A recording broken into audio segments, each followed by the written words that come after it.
Bonjour à tous. Nous allons parler d'une discipline appelée management de projet ou gestion de projet. Le plan du cours s'articule autour des points suivants: l'introduction à la gestion de projet, les concepts de base, les modèles d'organisation, les groupes de processus et enfin la conclusion. Un exemple de projet: la construction d'une maison.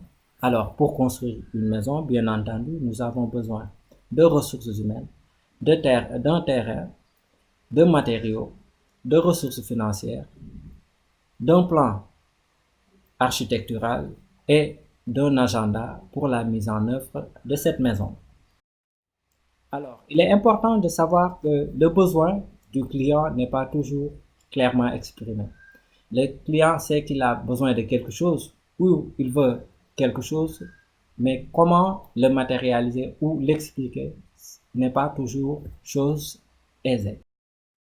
Alors, de ce besoin va naître ce qu'on appelle l'idée de projet, c'est-à-dire le comment apporter une réponse à ce besoin. Par la suite, le projet est créé autour d'objectifs clairs et un chef de projet est nommé pour la réalisation de la solution.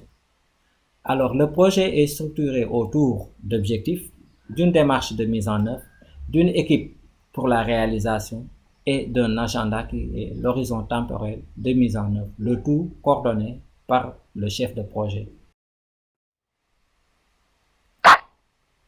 Alors, qu'est-ce qu'un projet? Selon le Project Management Institute PMI, qui est une institut américaine de gestion de projet, un projet est une entreprise unique et temporaire de fourniture d'un produit ou service avec des livrables définis, comportant des activités liées entre elles avec une date de début et une date de fin dans un respect de budget. Alors, selon l'AFNOR, qui est une structure française, un projet est une démarche spécifique qui permet de structurer méthodiquement et progressivement une réalité à venir. Un projet est défini et mis en œuvre pour élaborer une réponse aux besoins d'un utilisateur, d'un client ou d'une clientèle et implique un objectif et des actions à entreprendre avec des ressources bien définies. La gestion de projet. La gestion de projet consiste à planifier, organiser, suivre et maîtriser tous les aspects d'un projet de façon à atteindre les objectifs en respectant les coûts, les délais et les spécifications définies. Selon le PMI, la gestion de projet, c'est l'application des connaissances, des compétences et des outils techniques dans des activités de projet en vue d'atteindre ou dépasser les attentes des parties impliquées dans le projet. Ce schéma traduit ou illustre la définition d'un management de projet. Des compétences, des connaissances et des outils techniques seront utilisés à travers des activités afin de respecter les exigences.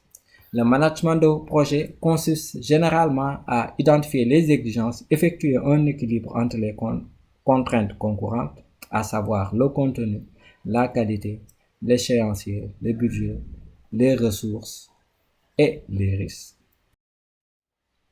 La gestion de projet consiste donc habituellement, comme évoqué tantôt, à identifier tout ce qui est besoin utilisateur, gérer les besoins et les attentes de l'ensemble des parties prenantes du projet et maintenir un équilibre entre les différentes contraintes précédemment évoquées.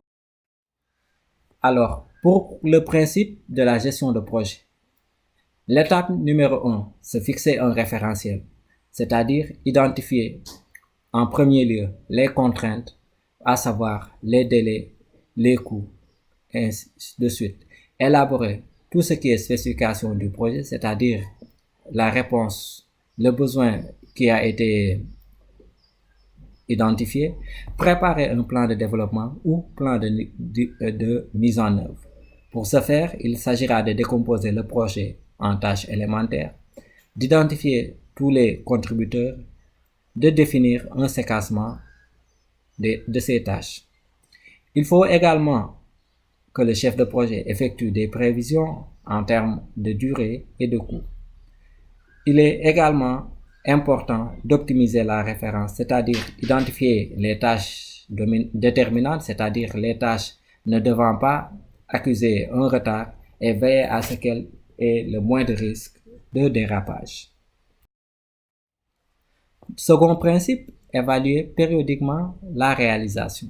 Il s'agira de faire la remontée d'informations sur l'état d'avancement du projet, ce qui est fait en termes de qualité réalisée, en termes de coûts dépensés, en termes de temps passé. Ce qui reste également à faire, les modifications sur le cahier de charges, les coûts prévisionnels restants et le temps restant à allouer pour la fin du projet. Il est important aussi de procéder à la consolidation au niveau du projet. Troisième principe, comparer la réalisation et le référentiel. Il s'agira d'une mise en évidence entre les écarts constatés en termes de qualité technique, en termes de coût et en termes de délai. L'analyse de la cause de ces écarts permettra d'identifier les dérives de contenu constatées et les dérives prévisionnelles en fin de projet. Une proposition de plan d'action corrective devra être proposée. Enfin, il est important pour le chef de projet d'informer le comité de pilotage sur l'état d'avancement du projet.